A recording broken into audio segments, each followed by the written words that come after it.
So I need to leave soon because I need to go to State Farm to sign some paperwork, but I wanted to show you this because I haven't gotten a chance to show you yet. So this is the wonderful thing Cody brought back for me. This is an island. Technically, I think the top is a cutting board, but it means I have more space, and it has been such a blessing, and I'm so happy.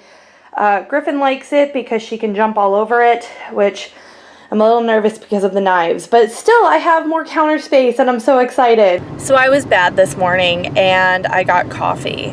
I got as cheap as I could, but what I didn't tell you earlier is that my stupid cat woke me up at 5:45 this morning.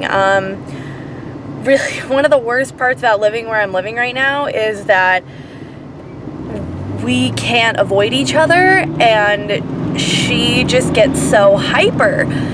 And then about the time I'm supposed to wake up, she'll go and she'll like sit on my bed on my pillow and she'll be all sweet and adorable, and it's like, you didn't let me sleep and now I'm angry at you.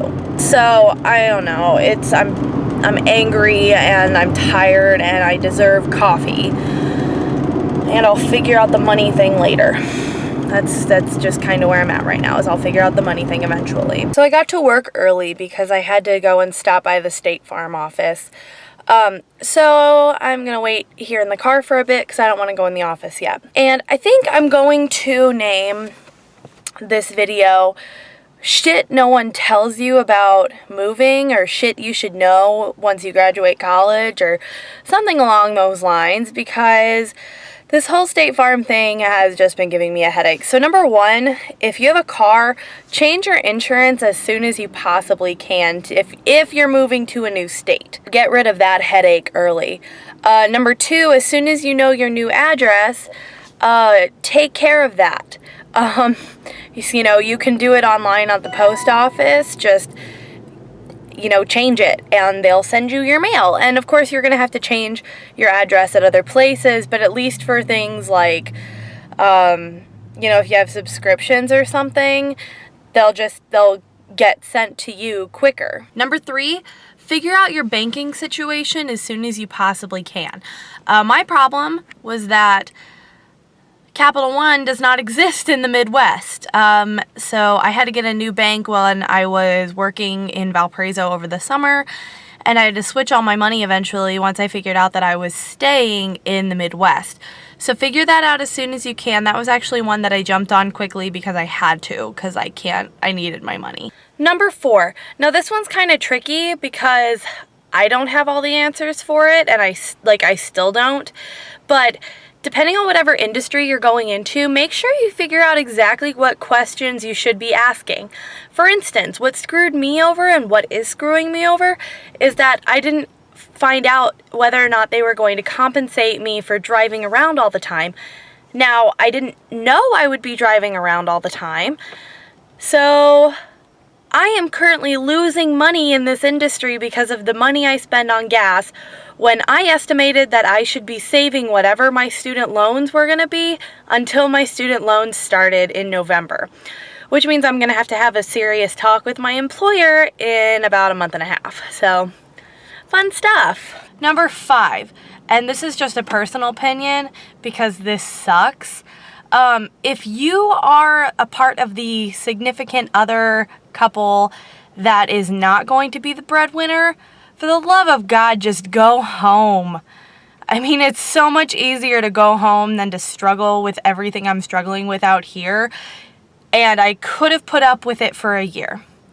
I really think I could have put up with being at home for a year instead of dealing with all this crap that I'm currently dealing with, because this is horrible.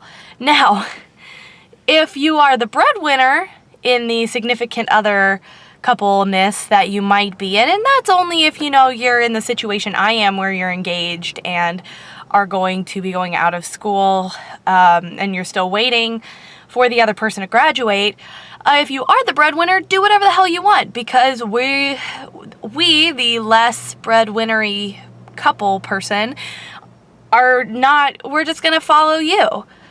At least that's the situation. That's my situation. It's easier for them to get a job, and then it would be easier for, you know, Cody to get a job and for me to just go wherever he goes. And or if he's going to grad school, which is a situation for next year, or is a possible situation for next year, just take it easy. I mean, unless you are so career oriented but in that case, you're probably going to be more of the breadwinner. But if you are so career oriented, then do it. But if you're like me and you just, this is the kind of stuff you do for fun and you want to keep doing it for fun, then just go home. And it's in a way that's horrible advice, but that's my personal opinion, is just go home and find something that you can earn money so you can pay back your loans for the year. Because trying to be on your own, and I don't like being on my own by myself. That's the thing, is like, I didn't want to do this alone. I would want to do it with a roommate or a partner, or, a significant other or something. But because of the decisions I made, I am now doing this whole thing alone. And I am stressed out. And don't be stressed out. Getting stressed out sucks and is not good for your health. Okay, so quick update before I put the footage into the computer so I can upload it. This weekend is officially stressing me out more than it was already. Originally, I just had the 3 weddings. I have the quinceañera on Friday, which was 11 hours. I have a 10-hour wedding on Saturday and a 10-hour wedding on Sunday. Okay, that really doesn't sound too bad. Tomorrow's going to be fun because it's a lot of 15-year-olds, and at one point it's just going to be me and the photographer with a bunch of 15-year-olds taking photos because they can't send anybody else in the limo, which means no parental supervision other than me and the photographer. Woo! What I'm really stressing out about right now is Saturday, the wedding planner scheduled us for 11 hours, even though it clearly says 10 hours on the sheet. Yvonne does not want me to call because it's a cinematic, and so he would like to speak with them, which, okay, that's fine. Totally fine. Whatever. You can talk to them. I don't have a problem with that. But then he says, I mentioned that to him, that it said 11 hours, and he was like, yeah, okay, well, I think we're going to end up giving them 12 hours. What? 12 hours? That's an extra 2 hours to a 10-hour contract. Are they paying us? Am I getting paid overtime? Because I have another wedding the next day and I'm already working 11 hours on Friday. So clearly they are taking advantage of me. Clearly I am pissed off, and I am this close to throwing in the towel. I mean, I've broken down already on the phone to Cody, but I am so ready to quit.